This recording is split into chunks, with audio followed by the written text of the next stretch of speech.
Hey everybody, Peter Zeihan here. Apologies for this getting to you late. The news is from the night of the 16th and 17th of July. Somebody blew up part of the Kerch Strait Bridge in southern Ukraine again.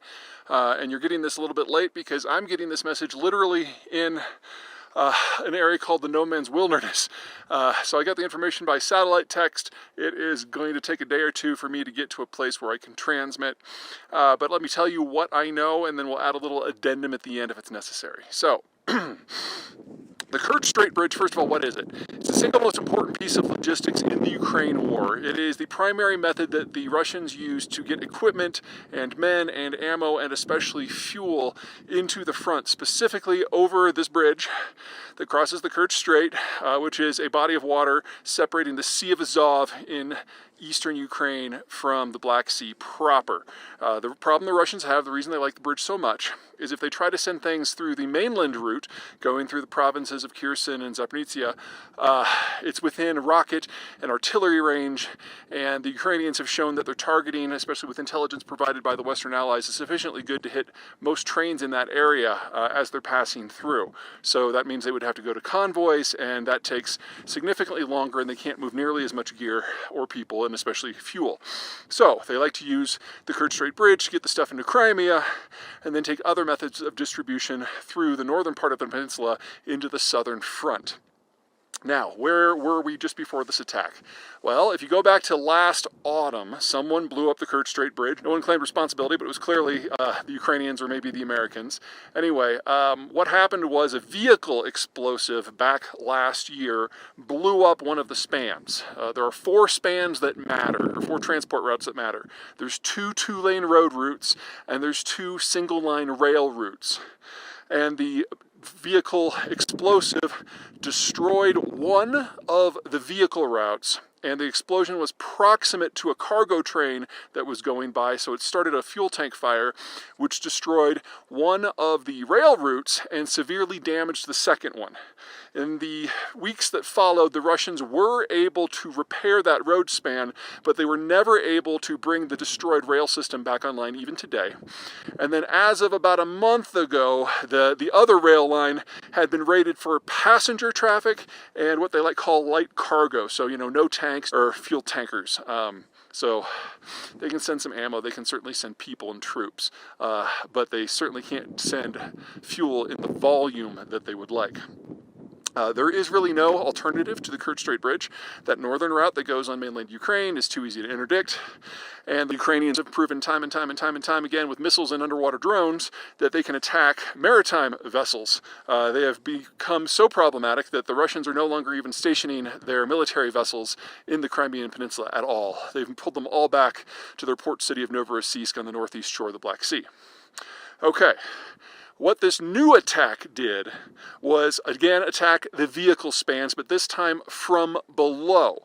They completely took out one of the vehicle spans again and severely damaged the second one, which means the only way that the Kerch Strait Bridge can function now is that one remaining rail link that is operating at partial capacity, the light cargo one.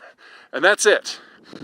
This is extraordinarily bad for the Russians. I mean, forget passenger traffic in and out, although the Russians have this hilarious government program to encourage tourism in Crimea during a war zone. Yes, take a bridge that has been attacked several times, whatever. Anyway, hang on for a second. I'm going to switch views here so you can see the other way. That's Independence Pass behind me, one of the highest road passes in America, and I'm well above it here on Geisler Peak. Okay, where was I? Okay, if the Russians prove unable to get this line repaired fairly quickly, and who knows, that's a disaster for Russian forces. They're already under extreme pressure from the Ukrainians. The Ukrainians have already hit a number of bridges and road and rail connections in and out of the northern part of Crimea, which was already constraining the Russian logistics. Now they can't bring anything fresh at all at scale. So if the Russians can't get this back up online, all the 100,000 troops that they have in Crimea are going to be completely on their own. Also, in the aftermath of the destruction of the Kakhovka Dam earlier this year, there will be no food grown at scale in the Crimean Peninsula at all. when the Kakova Reservoir drained, it dropped the water level below what was necessary to fill the irrigation trenches, and that is bad for Zaporizhzhia, that is bad for Kherson, that is bad for Crimea.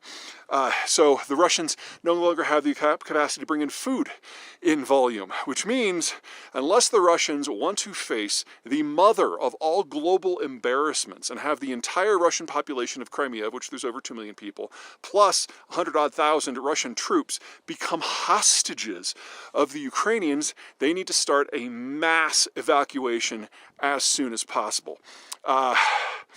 My guess is that this is not going to happen because the Russians have shown remarkably unable to carry information up to the top, so it's entirely possible that Putin doesn't know just how dire the situation is, and this of course assumes that there's no additional attack to complicate repair efforts or just cause fresh damage to any parts of the system. And we're at a point now where a medium-ranged missile could temporarily take out that one remaining rail connection, and that's all she wrote.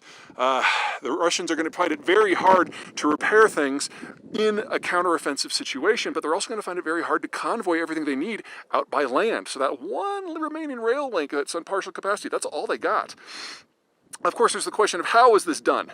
Now, we know that the explosions came from below the road system, not on top. This was not a vehicle bomb like it was before. So it was either a special forces group that blew up one of the pylons, or it was a series of underwater drones that did something similar. The Ukrainians do have the capacity to do that. They've attacked Sevastopol, which is that naval base on the southwest coast of the Crimean Peninsula, several times using weapons like these. But the Ukrainians are not claiming specific means or even responsibility. The Russians, of course, are blaming the American and the British government. I don't want to say it wasn't the Americans or it wasn't the British, but I would suspect if it was the Americans, we would have not hit the road section, we would have hit the rail section, because that would have had a much more desired impact upon the war effort by breaking the really strong rail connection that the Russians really need. Whereas you can use lesser explosives to go after the road spans. But that's just me projecting. I don't know for sure. Okay, next steps. The Russians are going to try to repair, the Ukrainians are going to try to inhibit that, and the pressure from the Ukrainians on the entirety of the southern front now is probably going to kick up a notch, because we're in a position where the Russians cannot resupply at meaningful scale. And this is how you achieve breakthroughs. So we haven't seen a lot of over movement on the front so far. We certainly haven't seen the Ukrainians achieve breakthrough. But if they can't do it in these circumstances, then it's probably not going to happen. So watch Ukraine closely. Take care. Bye.